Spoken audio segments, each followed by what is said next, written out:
السلام عليكم، نتمنى تكون بخير وعلى خير وصحة جيدة. اليوم تعطلت عاد فيقت من النعاس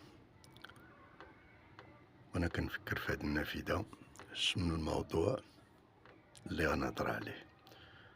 ولكن بكل صراحة كنت البارح بالليل قريت مقالات كثيرة على منصة إكس، وخاصة لما يسمى بين قوسين العالم الآخر، وكيفاش كيديروا القراءة وكيحاولوا يقنعوا بصبع الزرق بالانتصار الجزائري على فرنسا من خلال مقالات كتابية أو صور تظهر أنه أنه أنه هناك أشياء قامت بهم الجزائر وركعت فرنسا.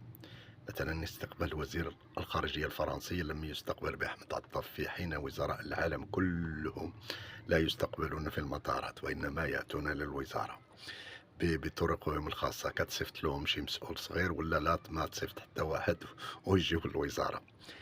بالإضافة إلى الصور أنه أحمد عطاف صارم ولا ينظر إلى شيء من هذا القبيل، بالإضافة أن وزير الخارجية الفرنسي أتى إلى الجزائر وليس نحن، في حين أن الرئيس تيبون هو اللي طلب منه إلى une invitation de la part de تيبون، واستضافه وطلب منه المجيء، ووزير الخارجية الفرنسي تكلم على ذلك.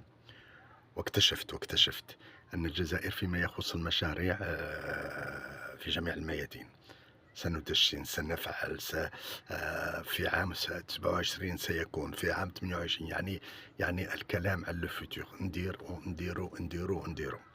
واكتشفت في الأخير أنها الدولة فاشلة على جميع المستويات، ورأيتم ما وقع مع مالها، التوتر، بوركينا فاسو مع l'Alliance des États du Sahel.